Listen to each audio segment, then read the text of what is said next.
So make sure to join us live. We're going to be live on YouTube and X. Hi everyone, the moment has arrived. 6 p.m. Good evening, everyone, and welcome to this month's uh, episode of Superheroes of Arabia Live. Today, it's going to be a very special guest list because we're going to be having some really amazing names headed our way who are going to be elaborating further on their love for the Fantastic Four. The topic is basically uh, love for Fantastic Four, the fandom for Fantastic Four. Is it uh, newly found love for the Fantastic Four just because of the trailer? That's not the case. In today's live broadcast, right now, in few minutes, you are going to be coming across guests who have been watching, reading, collecting Fantastic Four since the 1980s while residing in our region, in Saudi Arabia, in the United Arab Emirates. And It's going to be quite interesting for all of you, especially the young readers, the young fans of the Fantastic Four who are from our region but who do not know what kind of a legacy the Fantastic Four franchise had left for us up until the 90s. So I thank you all for your patience. Uh, my guests are on their way. Today seems to be a busy day, and they are just going to be online shortly. In fact, first one, please say hello to my dear brother, my first ever patron, William Ruffin. Now, William Ruffin brings us a very special combination. William is someone who was born and raised in Brooklyn in the United States. He is an 80s kid, like most of us. Uh, and he's going to be sharing with us his perspective, his timeline, where he is going to be telling us if he was having the similar level of excitement when it came to watching the reruns of the Fantastic Four. And because he was born and raised in Brooklyn, what was the scene of comics and what does he see over here in the region? He is joining us from the UAE, from Dubai, and along with William, because this is a very special episode for Superheroes of Arabia Live. William is joining us for the very first time, and also we have Mr. 31, I like that name. popularly known as Ammar Al Sabban. He is, I don't know, I mean, if I will be able to do justice with his describing his profile, he is the co-founder of Weird Bunch Entertainment, which he has recently founded alongside Marvel writer B. Earl. He is a puppeteer. He is the founder and the owner of the Mustadfir podcast. He is somebody who has been pretty active in bringing the entertainment sector in Saudi Arabia, especially when we're talking about pop culture and the superhero genre out in the open. So please join me in welcoming Ammar Al Sabban, aka 31, and William Ruffin. One of our guests is currently on the way, and we are going to start our discussion. And he'll be joining us while we are keeping our conversation going. So, first of all, thank you, William. Thank you, Ammar, for joining in. It means a lot, guys. Man, I'm gonna tell you something, man. I am honored to be on this show.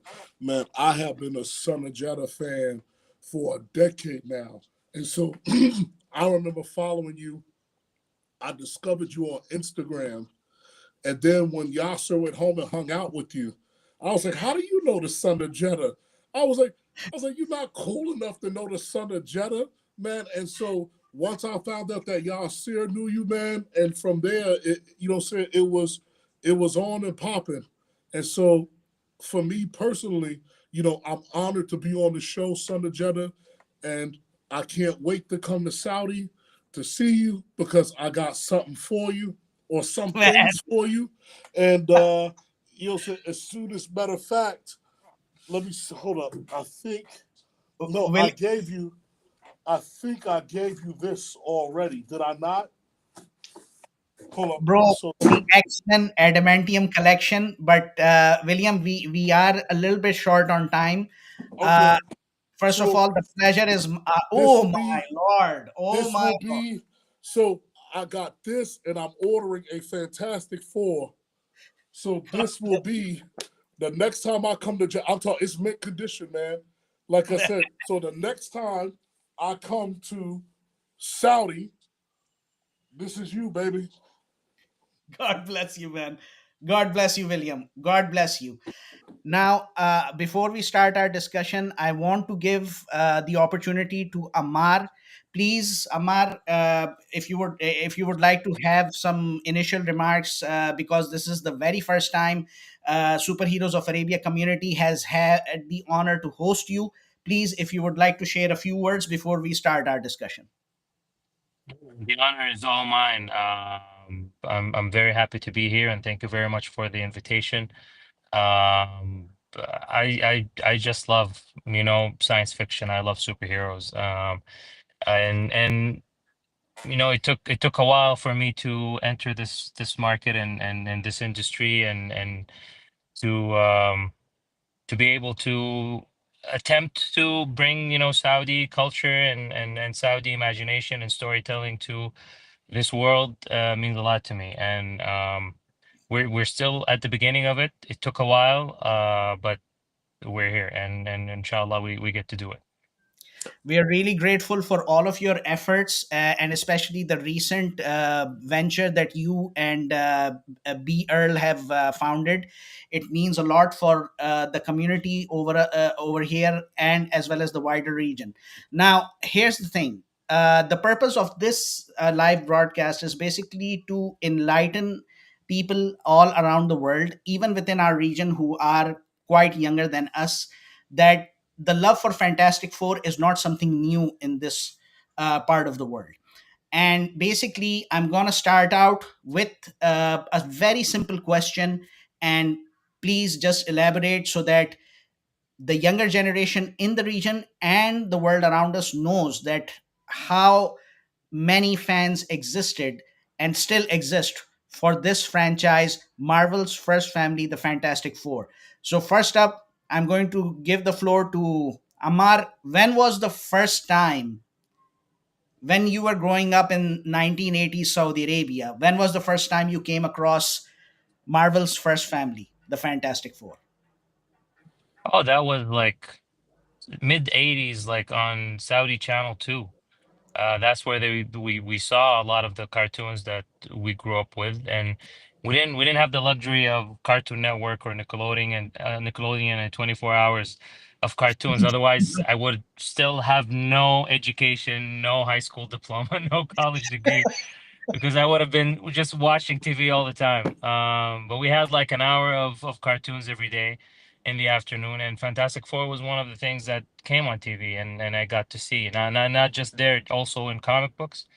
So we got to experience superheroes in that genre, and I just loved the story, and I love the characters because it wasn't just one superhero. It was a bunch of them, and each had a different power, and this is one of the shows and one of the stories that heavily influenced the story that we're working on right now, because like what we're creating is a Saudi superhero family, and it comes from that ideology of Marvel and of having a family component, saving the world and working together and working, navigating in between their all shortcomings and their own problems to come together and do something great. And this is what we're trying to do. But yeah, Channel 2, Saudi Channel 2 is where I first saw the show and knew about the story. Awesome. Okay, now I want to ask William. William, at that time, you're growing up in Brooklyn. Yes. So, and obviously, you have better access than me and Ammar and many of us who are here in Saudi Arabia, because we didn't have an easy access to comics, and we only had 1 hour of cartoon shows which showed the Fantastic Four animated series. In fact, I would like to share something with the audience over here, that the first ever Marvel animated series that we saw in Saudi Arabia before Spider-Man was the Fantastic Four, and that was the 1967 animated series. So, coming back to a young William Ruffin who is growing up in Brooklyn, how did you stumble upon Marvel's First Family? Man, Marvel was everywhere. Because remember, it's like you said, right? So growing up in the 80s, Marvel had a whole bunch of different cartoons, right? Spider Man and his amazing friends, the Incredible Hulk, Fantastic Four, etc. So again, it was pretty much Marvel is New York City. So it was everywhere. So either you saw it on television, there wasn't much for video games back then, but you would see advertisements, posters, etc. And so, especially in Brooklyn or in New York City in general, a lot of us will buy our comic books from convenience stores, right? So you had comic book stores and you had convenience stores. So you would walk in, and then like on a big spindle or maybe even on the wall, they would be selling comic books, DC, Marvel, Image, everything. And so you and your friends, you could either buy a comic book at a convenience store or you could buy it in the actual comic book shop, man. But man, the First Family was everywhere. It's quintessential Marvel. The First Family, Spider-Man, the Incredible Hulk, the X-Men, and then Captain America and the Avengers. But everything Marvel really started with the Fantastic Four, which we famously knew as the First Family. I want to ask a quick question to both you and Ammar, and I'll start with you, William. And it's a short question.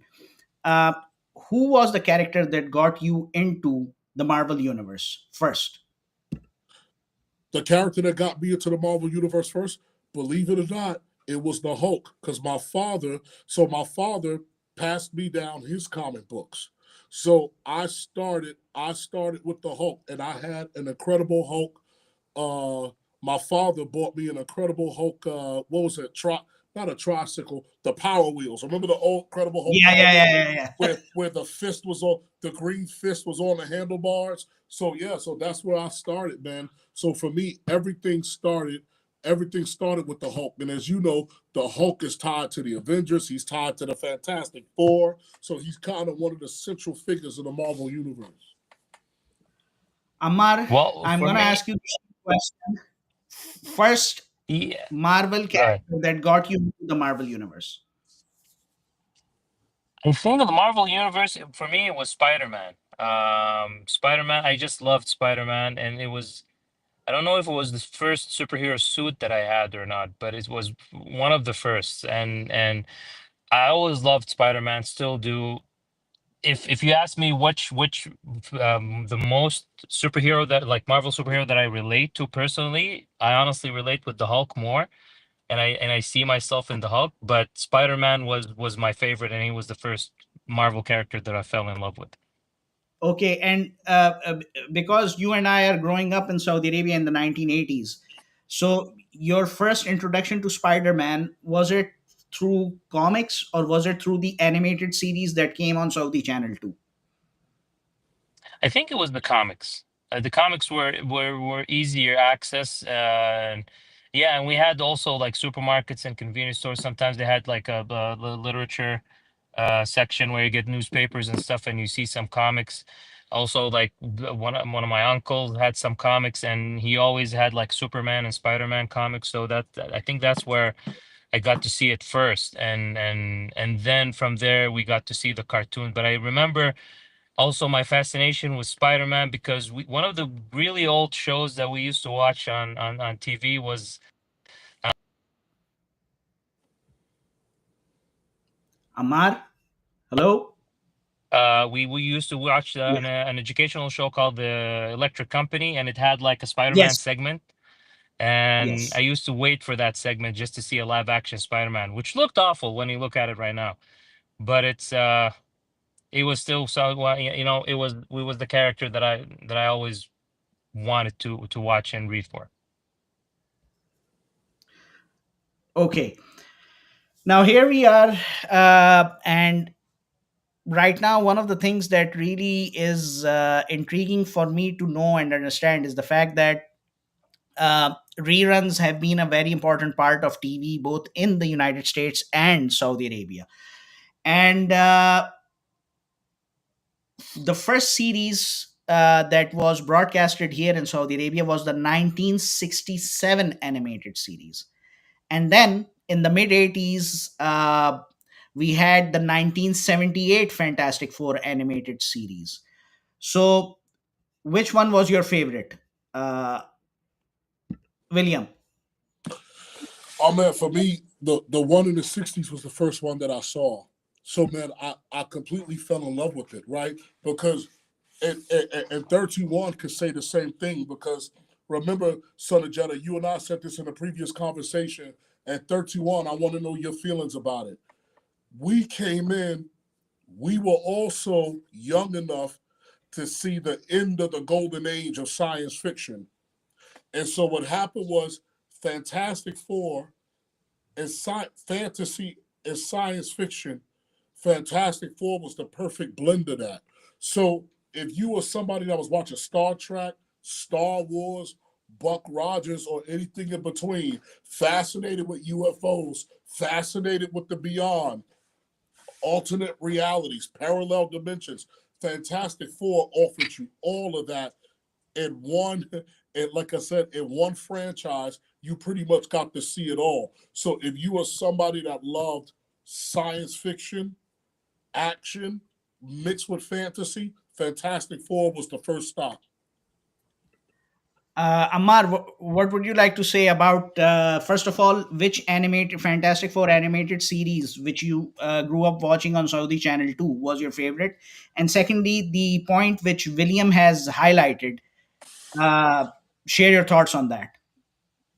Well, no, honestly, I liked the first one just because it had the Human Torch in it. I didn't like the second one because it had that robot, and I had no idea where's the Human Torch, where's Johnny, and like, and I kept waiting every time I watched an episode. I thought he would pop in, but he never did.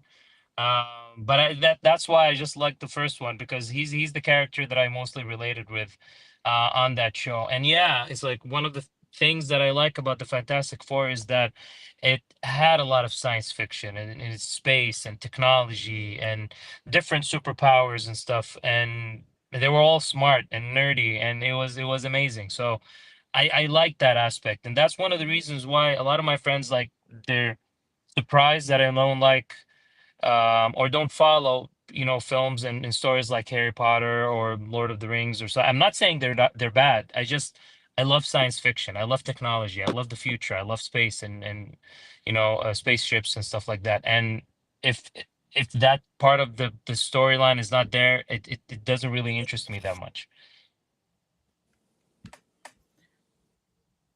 Okay, we have like this thing that what makes Fantastic Four really special is the fact that their focus on the science fiction and especially capturing the essence of the 60s where you had the Cold War in the real world going at its peak. You had the atomic age, you had the space exploration and everything, and from the space exploration side of things came in the Fantastic Four that talked about it. uh, right now, of course, Ammar has shared something that he hasn't watched the trailer of Fantastic Four, the first steps, deliberately because he doesn't want to raise or lower his expectations. He wants to directly watch the movie. But knowing what you know about the Fantastic Four, uh, let's just talk about what are our expectations as lifelong fans. I'll start with you, Ammar, from the movie. Honestly, from the few pictures I've seen, I'm excited to see this because I felt like they went in a more authentic way. with the comics and with the old cartoons and stuff. I didn't like the last few iterations that they did of the film of the story because it keeps going in different directions, and I just like the more nostalgic feel to it. I like where the story started. And yeah, I didn't watch the trailer because it's like the last Marvel trailer I ever saw was for Civil War, and I was kind of upset because they spoiled Eh, that Spider-Man was there in the film, and from that point on, it's like I'm never gonna watch a trailer again because I just want to go without any spoilers. But you can't go around, not seeing anything from the film. And the few pictures I saw, it looks promising. What do you have to say before I go to William? I want to have your thoughts because you've said that you've seen some pictures. What are your thoughts on the look and feel of Ben Grimm, the Thing? It looks like the original, or the old comics that I used to read. So I'm excited for that. I think this is the best looking thing in like the three different franchises that they did. Amazing. William, same question. Your expectations, because by the end of the day, you have been a lifelong comic book reader. You have talked significantly on the topic of superhero genre when it comes to the silver screen. You've seen the trailer. Share us the thoughts. it's like I told you, this is a foundational year for comics. What Marvel did. So, for example, shout out to 31 for bringing up that point about the other films.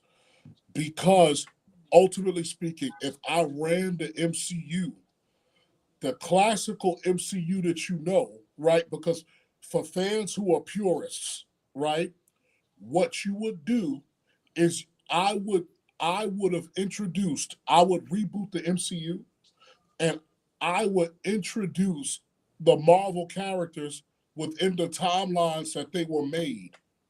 So now you get to satisfy purists like Son of Jeddah, but then also the mainstream audience gets to see what made you fall in love with it in the first place.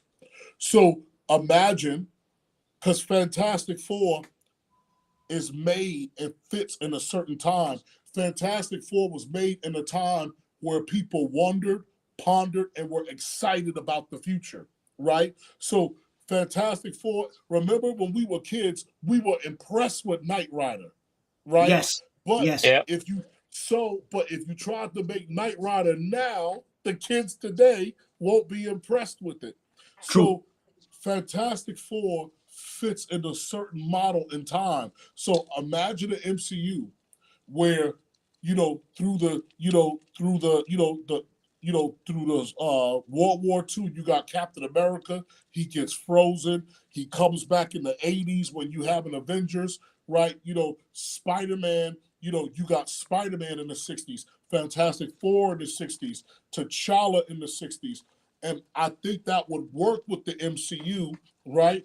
And even other genres on the very fact that a lot of your characters in the future, when you make these films, it has to be a period piece, right? Because you can't separate Magneto and Captain America from World War II. So it has to be a period piece. So as you introduce these characters, right, then maybe you get a Miles Morales in the mid to late 90s in the golden age of hip hop. And then you get Young Avengers and champions, right? So people who will fit the mold of the 21st century and the times that they're in. And so I think that if that's something that you wanted to do, you would have to say that, okay, Kamala Khan and Patriot are, again, they're not in the same timeline as a young Peter Parker or even in a young adult Peter Parker, right? So maybe by then, adult Peter Parker is running the Future Foundation, right? So think about it. The Fantastic Four put together the Future Foundation for young minds, right? And so now the Future Foundation is the beginning of how you get a Young Avengers or a Champions, right? All from the Future Foundation. So now putting together these young heroes now makes sense to the audience because it was organic. And for me personally, if I was running Marvel, I would introduce the characters, or I would make the films set in the times that the characters were introduced. And then if I'm introducing newer characters, I'm introducing them in the time frame that they were introduced. So that way it works for the purist. It makes more sense to the mainstream audience, and it doesn't feel forced. And so Fantastic Four belongs in that time frame with Buck Rogers, Star Wars, and everything else when people were excited about the future, pondered the future, and and were looking forward to UFOs and flying cars in the 21st century. So I think it's perfect for where it is. William, I need to ask one question now because you have elaborated greatly on the fact that what should had been done, and basically you are appreciating the approach of Marvel Studios that they basically started out the Fantastic Four in the 60s. Now, everything what you have seen till now, what's your expectation? And what's your reaction to the costumes, to the CGI, and everything that you saw? Because you are somebody who grew up watching the animated series, you read comics, and then at the same time, you have the exposure to both worlds in the US as well as in the Middle East. So, Let what do Can you I have to say say? something about the Middle East fans? Shout out to y'all because you guys are better fans than I am. One, you had less access. A lot of you know more. A lot of you know what I know, if not just as more. And we grew up in the age during mass media, right? So you got to understand, we share that culture. We grew up on the same Michael Jackson, the same Prince. We all watch Hulk Hogan body slam Andre the Giant in WrestleMania 3, right? So we Yeah. share as Gen Xers, we are the first, right, that will start to share a common culture. And Son of Jeddah, I told you, before I even saw anything from the Fantastic Four, when they played the theme of it at Comic Con, I cried. I was like, this is it. From the music alone, I knew they had it. From the music alone, I was like, this is it. And then once I saw the trailer, again, that retro 60s, that future tech, saying uh, you know, what would be the Fantastic Four flying car, again, seeing Kirby, all of that stuff, man. I was like, man, this is it. They finally did it. To include that in the trailer, there's a lot of there's it alludes to the fact of one of the things that a lot of us like the Fantastic Four, right? Because they are the perfect dysfunctional family, right? And so Yes. I think you're gonna get to see like a lot of that flavor and a lot of that spice, and it also does. And I like the fact that you get to know the Fantastic Four in this iteration, and that Doom is not, he doesn't seem like something that's necessarily going to be rushed into it. And so that way you get to see the family and the Fantastic Four for what they are. And for people who are going to see this, man, I really hope that you guys could capture that by them going retro, everything that I said about being excited for the future, looking forward to the future, because the Fantastic Four is the beginning of possibilities. So remember when Nick Fury said that Tony Stark belonged to a larger picture, but he just didn't know it yet. Not even Nick Fury. When you get to Fantastic Four and all the great minds that would belong with them and in those stories, that is the beginning. That's the beginning of the Marvel that we all love, and that you are part of a bigger universe and you just don't know it yet. And I'm certain, I'm going to be happy with this film. Ammar, Yep.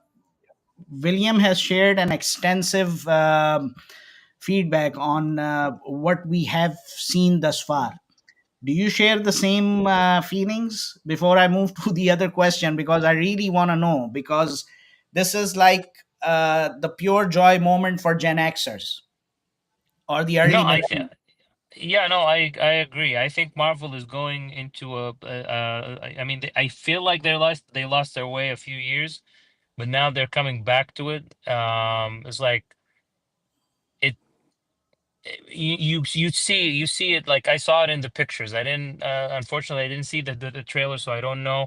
But I'm glad that they got the music right. I'm glad that they got, everything right. Even in one of, I can't remember which film that, but there was a scene in like an after credit scene in one of the Marvel films recently, and they played the iconic X-Men like melody, Yeah. and I just went crazy because, and a lot of people didn't get it, because maybe they're not like as old fans as we are.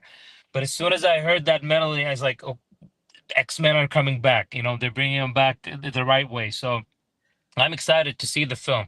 I mean, even right now, after we finish this, I'm going to see a premiere of Captain America, and I am excited. I am excited to see what they do with these films, and I hope they do it, the right way. But I'm really sure that at least Fantastic Four, it's promising. Okay. Now William said the D word, which is Doctor Doom. Mhm. And he has said that he appreciates the fact that Doctor Doom is not being rushed. Now, two things. We all know how Thanos was introduced into the MCU bit by bit. But there is a lot of criticism coming in that Marvel, instead of introducing a new actor to play Doctor Doom, they are basically like recycling the old MCU actors for new roles. So, Amar, what do you say to that?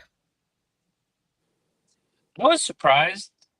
I see why they would do something like this just to get the fans and people excited to watch, Marvel films like they used to.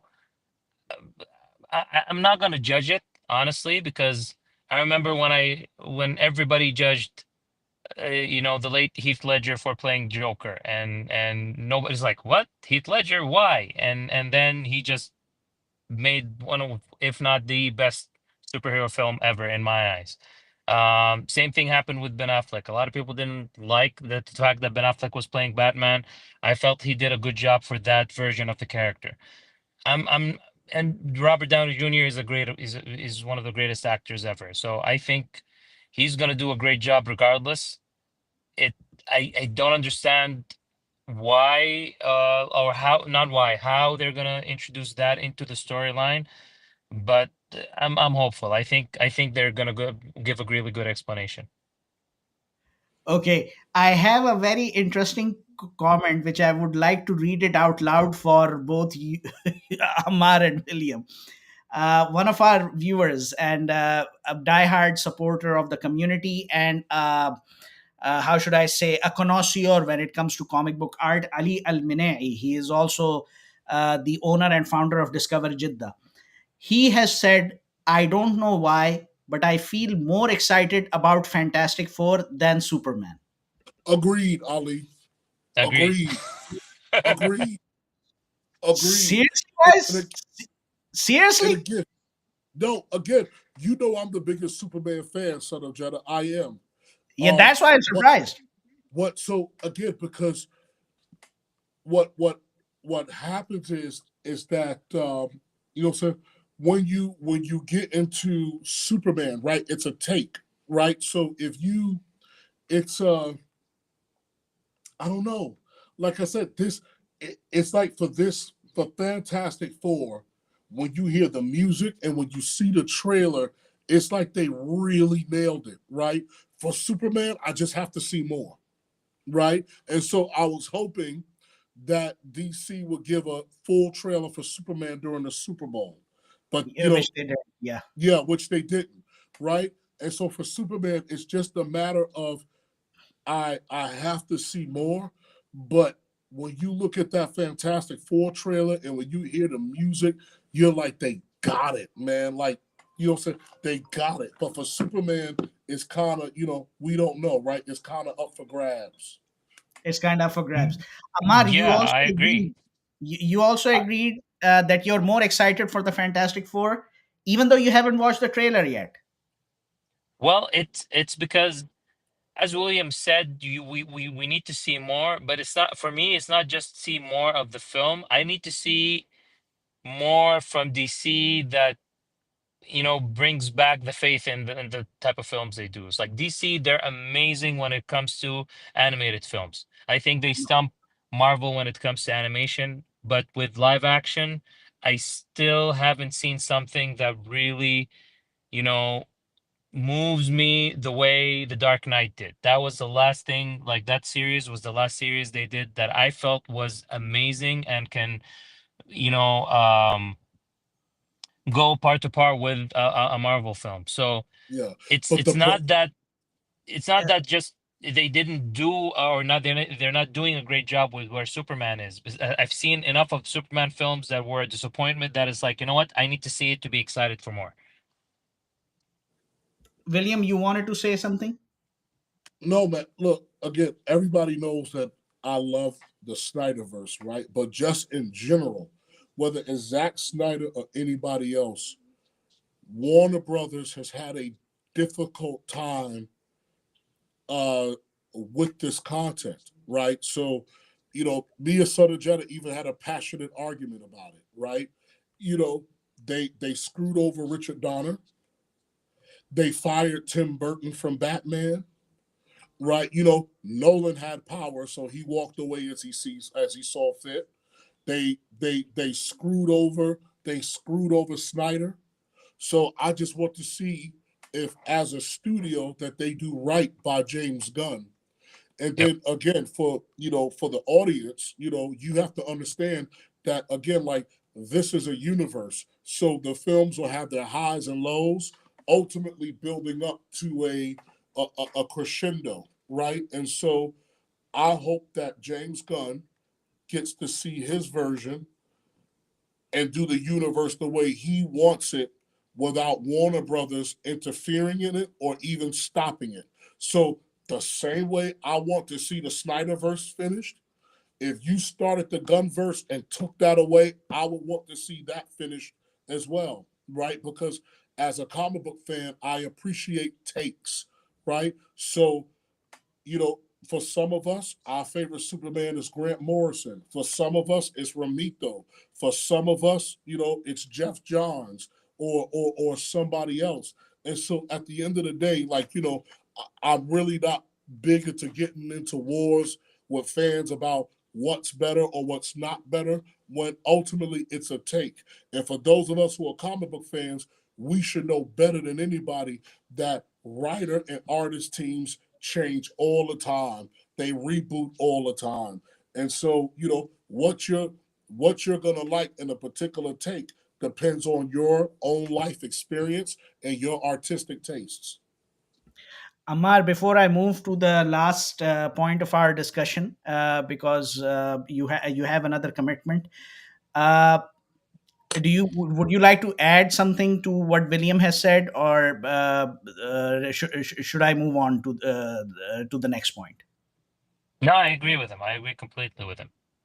Okay. Now, the last part is that right now we have shared our love, we have shared our experience, our entire discourse. And still, right now, we are in the trailer phase. So, just one question, a very simple question, and we'll try to wrap this up really quickly.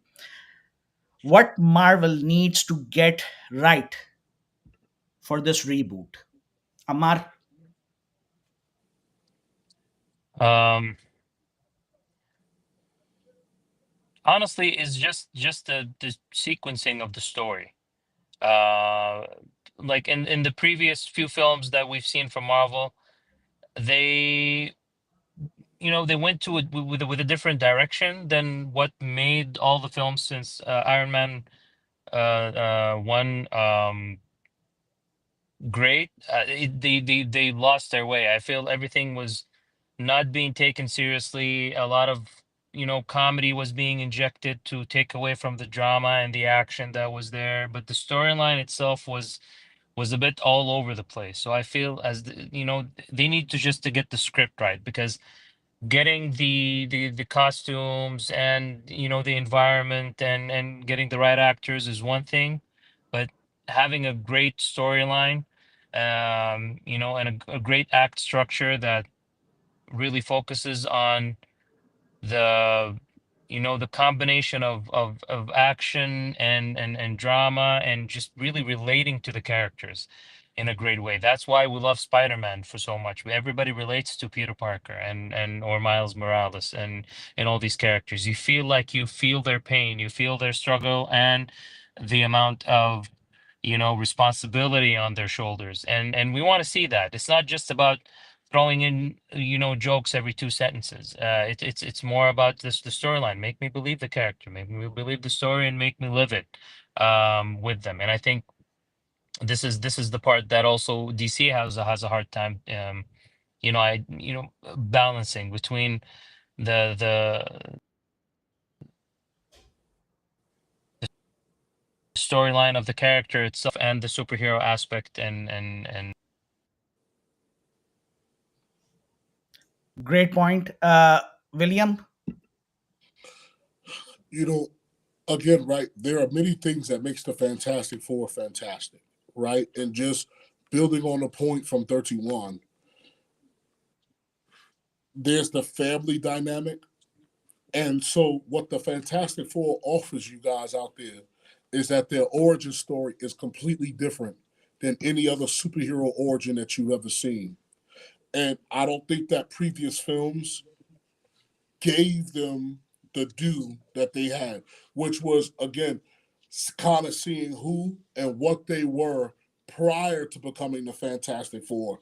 And in a sense, how becoming the Fantastic Four made them more of what they already were, right? And so Right. it's you get what I'm saying.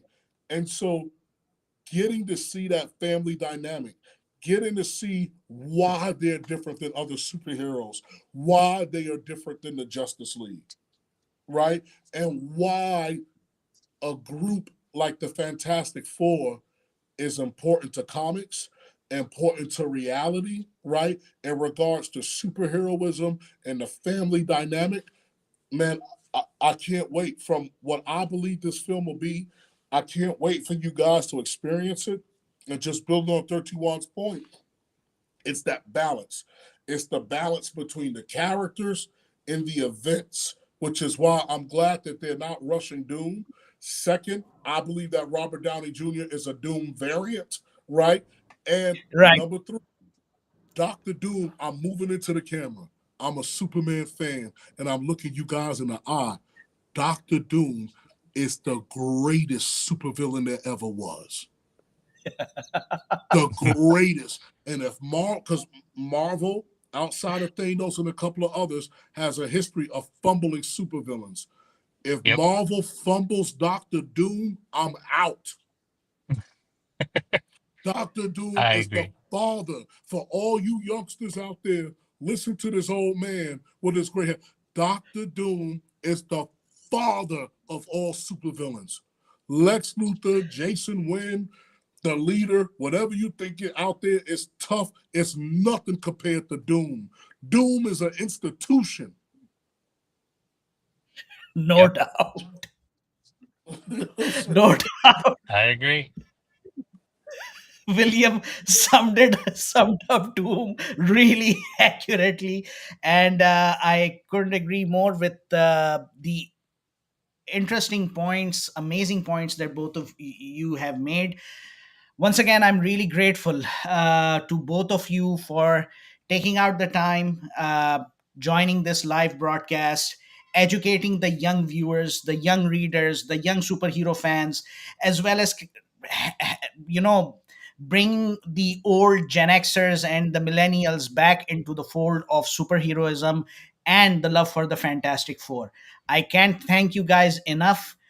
Ammar Al Sabban, aka 31. We wish you all the best with your venture, Weird Same Bunch here, Entertainment. fam.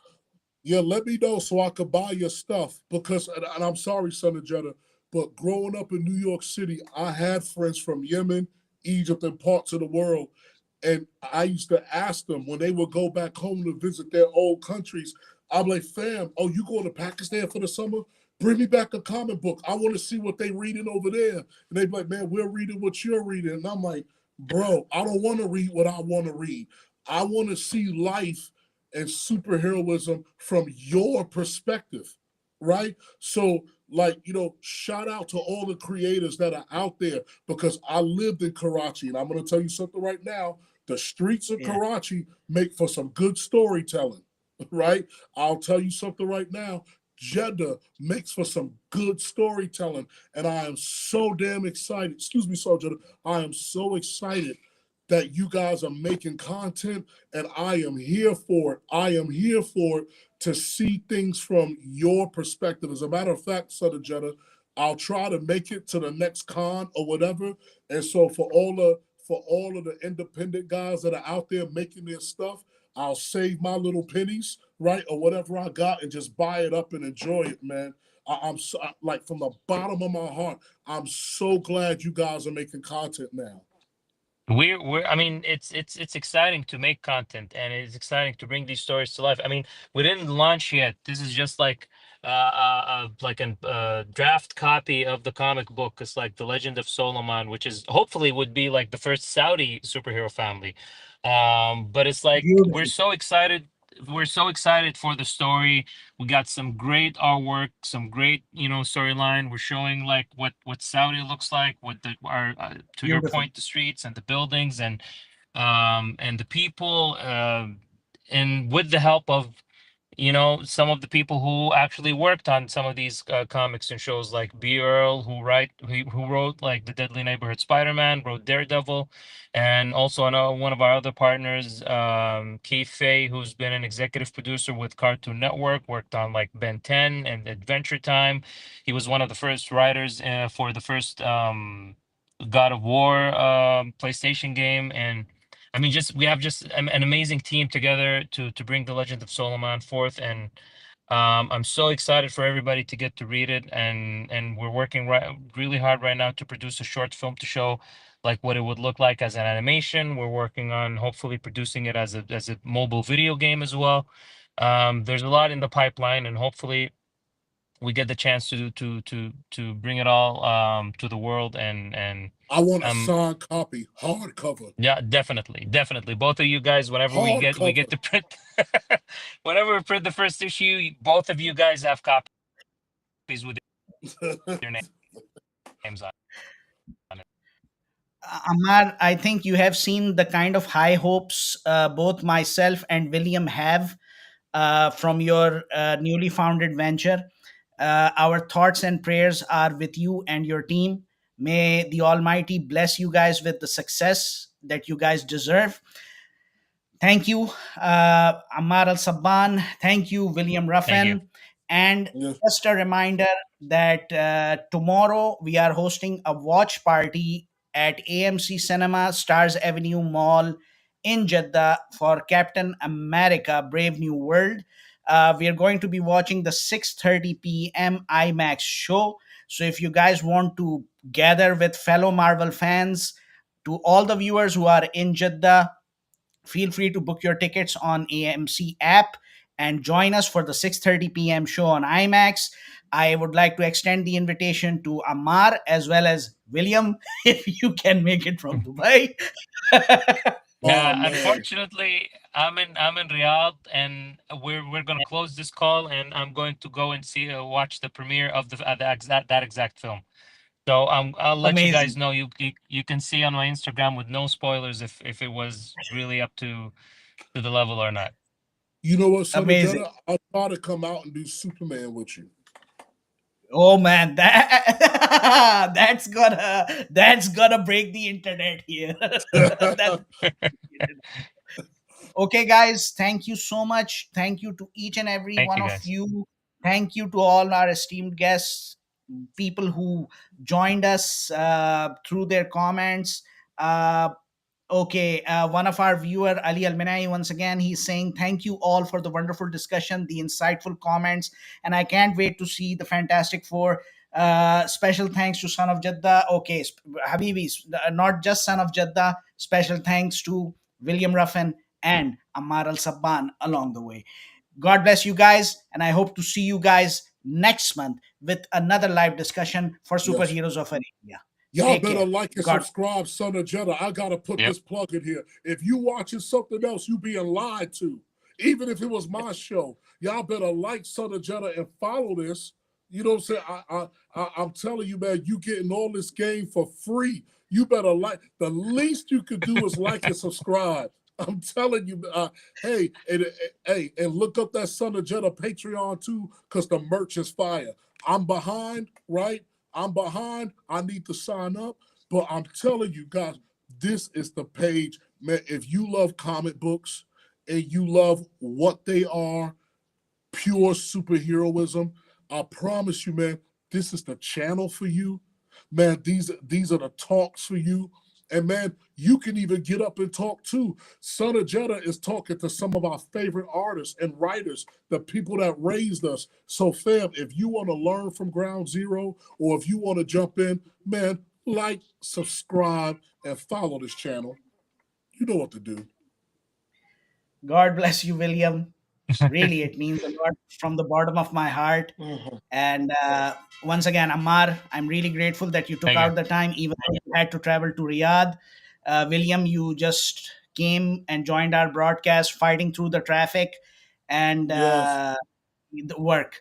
Uh, See you guys next month. Take care. And if you can join us tomorrow in Jeddah, Stars Avenue Mall, make sure you do that. Take care.